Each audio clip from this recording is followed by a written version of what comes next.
La entrevista del director de Diario 16, don Pedro José Ramírez, Pedro J, con la cúpula de los terroristas en Francia, abría otra vez la polémica sobre hasta qué punto era legítimo entrevistar o no a delincuentes prófugos. Una entrevista, un acto periodístico no es un acto de propaganda, aunque a veces los políticos tiendan a confundirlo. Yo no le tengo ningún miedo a las palabras de ETA.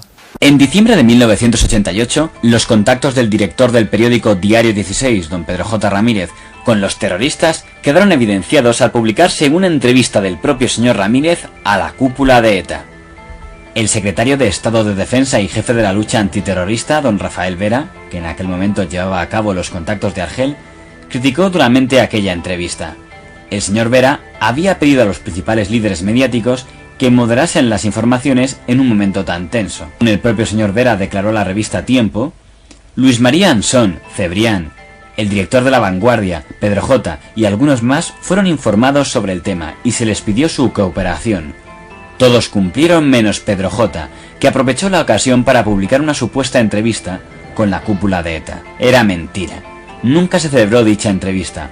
Fue un cuestionario hecho por ETA, casi un panfleto de propaganda de los terroristas. Ni siquiera Egin llegó a hacerles una publicidad tan lamentable. Claro, la entrevista que yo le haría a un dirigente de ETA no se parecería para nada a las entrevistas que suelen hacerle al presidente del gobierno cuando algunas noches comparece ante estas cámaras.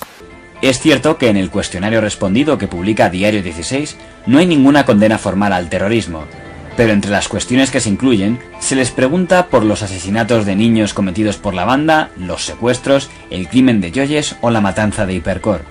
Los criminales responden a cada una de las preguntas justificando los asesinatos. Fue sin duda alguna la mayor tribuna que se les concedió en toda su historia. Para los detractores de Diario 16, aquella entrevista corroboraba que aquel periódico estaba editorialmente cada vez más cerca de Herri Batasuna. La ministra portavoz, doña Rosa Conde, anunció entonces que el gobierno lamentaba aquella publicación. Más duro fue el gobernador de Guipúzcoa, señor Goñi Tirab, que aseguró que Diario 16 contribuía a los asesinatos terroristas. De ver un atentado horrible donde ETA mató a un camarero, y aquel día a la mañana Pedro J.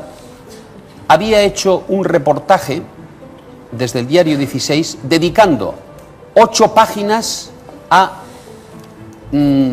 reportaje sobre un etarra que vivía en aquel momento en Argel. Estamos hablando de Anchón.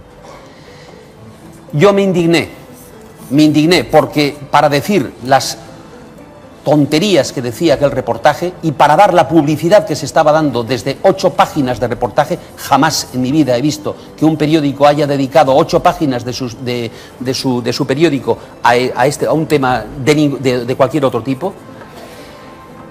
Indignado, como digo, salgo de aquel bar viendo la sangre de aquel pobre hombre muerto, asesinado por ETA, y a los periodistas les hago esta alusión.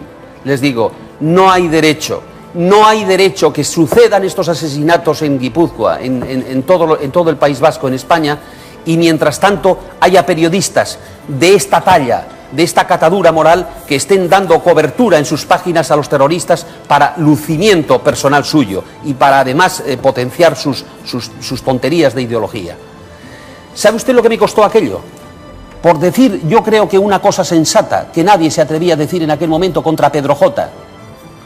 Me costó que a la semana aproximadamente Pedro J. me dedicó una página de su periódico insultándome de todas las formas posibles de insulto hasta términos insospechados. Desde entonces Pedro J. me guarda odio.